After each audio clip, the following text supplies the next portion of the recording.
I switched on the television last night and I watched the election results come in. And it wasn't quite as exciting as watching the Brexit result in 2016.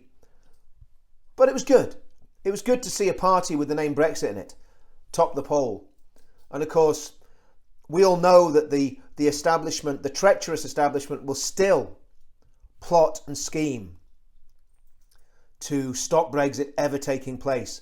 And I must admit, I am very suspicious of the Brexit Party. I'm very suspicious of how they're going to achieve their aim. How are they going to get from where they are now with some MEPs exactly the same as UKIP had in 2014? How are they going to get from there to delivering on Brexit?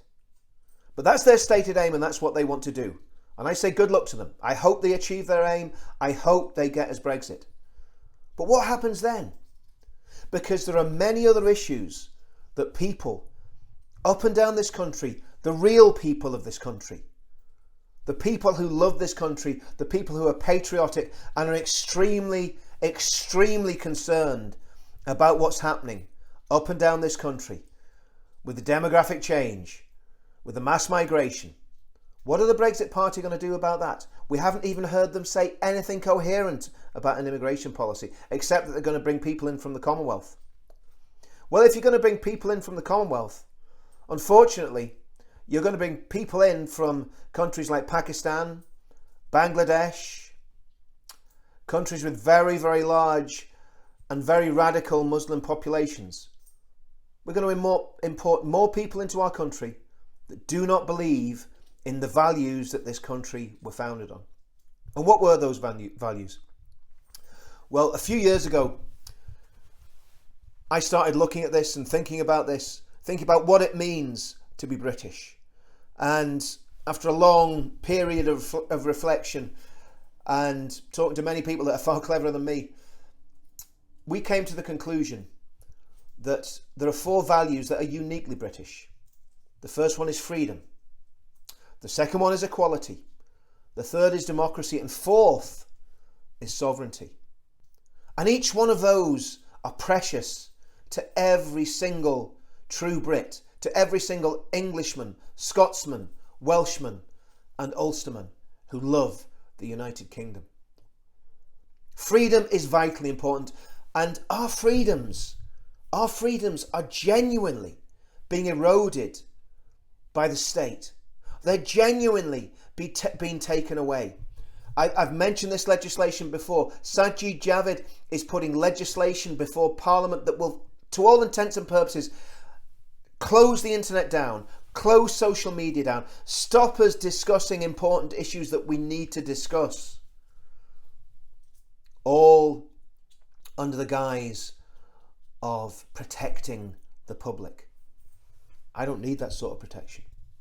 But not only is Sajid Javid at his work as Home Secretary, and very, very interestingly, a few weeks ago I had a photograph popped up somewhere on the internet from the London Fatwa Council of all organisations, with the leading sheikh from the London Fatwa Council getting very, very cosy with Sajid Javid. I don't know what they were talking about, but they looked like they were on first name terms. I'll say no more than that. But who else is sabotaging freedom of speech? Well, Yvette Cooper.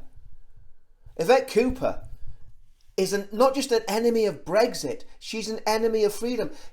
And she has dragged the chief executives of Google, of Facebook, of all the social media companies before her committee, before the Home Affairs Select Committee. She's dragged those people in and she's grilled them. She's grilled them about why they're allowing people like Tommy Robinson to have a platform. Now, whether you like what Tommy says or not, Tommy is not breaking any laws when he says things about Islam. He is expressing a personal opinion on a religion, as many of us do. The Home Affairs Select Committee are trying to close all criticism of Islam down on the internet in the UK. Banning people from coming into the country. I think it was Amber Rudd or Theresa May banned Robert Spencer, banned Geert Wilders from coming to the country. Why? Because they have a position. They have a belief about a religion that people will not mention.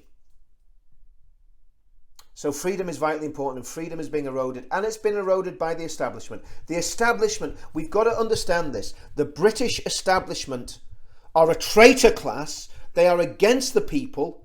They do not care about the country, and they do not care about you. They are self-serving globalists, and they want to close us down, and they want to silence us, and we must stop them. The next thing, the equality agenda. When we look at the equality agenda, there's a strange pecking order now, whereas if you're some sort of trans, or I don't know what they even call them now, all these different LBGTQ whatever, or a Muslim, or you're from a minority group, then on the pecking order you go way above the white middle-aged family man. He's just treated like a piece of dirt. Even people in the media speak about white middle-aged men like they have absolutely no right to have a voice in this country. It is insane. What we should be looking for is genuine equality, where absolutely everybody, whatever your sexual preference, whatever your creed, whatever your colour, you should be treated exactly the same. There should be no equality pecking order. There should be no positive discrimination. It's a complete farce. We should get back to what Martin Luther King Jr. believed in, which was the contents of your heart are far more important than the colour of your skin. What you think and what you do is far more important than the colour of your skin. Now, obviously, what you think and what you do are affected by lots and lots of different factors, like religion, like even your sexual preferences.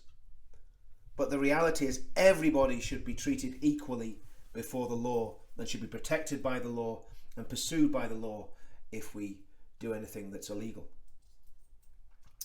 Democracy. Democracy is under serious attack. The establishment, the traitors in Parliament, the treacherous civil service, the treacherous media, the mainstream media, they do not like democracy. They are terrified of the populace. They're terrified of the masses, and they want to steal your vote. They want to take it away. They want to make it so that your vote is ineffective. They want to have the one-party system that we've got. What we've got in Parliament at the minute is lots of socialists. When you really look at it, there's very, very few people in Parliament who are genuine conservatives or genuine capitalists. We've got lots and lots of socialists. And not just socialists, we've got the terrible P-word progressives. And I was very interested to see that Paul Mason, the hard left hack from, what's the publication? The New Statesman. The hard left hack from the New Statesman, Paul Mason, counts Boris Johnson, Sajid Javid, and Amber Rudd and Theresa May as fellow progressives. Now, it looks very likely that Boris Johnson will win the Conservative Party leadership election, and he will appoint Amber Rudd as either his Home Secretary or which she is now. No, she's not anymore, is she? But he'll probably appoint a Home Secretary or even Chancellor, which means you'll have two progressives, or so-called progressives, running the country. That really is not progress. That is not the political revolution that Nigel Farage is promising. Even if they deliver Brexit, there'll be plenty of other poison coming from those people. So Brexit is one step on the road to freedom, but it's a step. Once we get freedom from the European Union, then we can start to take back control. Getting freedom from the European Union is not taking back control. It's the first step. And that brings me on to the final point, which is sovereignty. And of course, regaining sovereignty is absolutely vital. But it's got to be genuine sovereignty. We cannot come under the yoke of massive corporations. We cannot be pushed and pulled this way and that way by massive multinational corporations that, again, their only interest is profit, and their only interest is getting as many people to work for as cheaply as possible in their organisations. British sovereignty means the people electing people that represent them. And this is where I believe the Brexit Party will fall down, because the Brexit Party is full of establishment figures.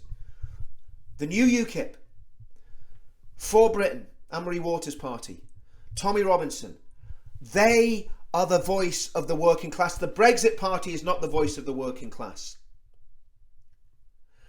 The Labour Party is certainly not the voice of the working class. The Lib Dems never was, and neither was the Conservative Party. So we have a real chance here to have a real revolution. Not the phony revolution that Nigel Farage is peddling to everybody, but a real revolution where working class people take control of their communities, take control of the politics in their area, and send MPs to Parliament that genuinely represent them. Now, I'm not talking about socialism here. I'm talking about people who have worked all their lives. They may not be multimillionaires, they may not be financiers, they may not be big shot media personalities, just ordinary people working together and getting their own peers elected to Parliament to govern the country. And that would be true democracy, that would be true sovereignty, that would be true equality, and that would bring true freedom. And that, my friends, is what the UK freedom movement is all about. We're not a political party, but we're a lobby group that wants to change British society for the better. I'm going to put some links in down below to the various different websites that we've got. But now is the time to change Britain, and now's the time to be very excited about changing Britain. And as Corporal Jones used to say, don't panic, don't panic. Our movement's only just getting going. All Farage did was stole UKIP's votes and stole their clothes and put a new badge on it. But we're still here.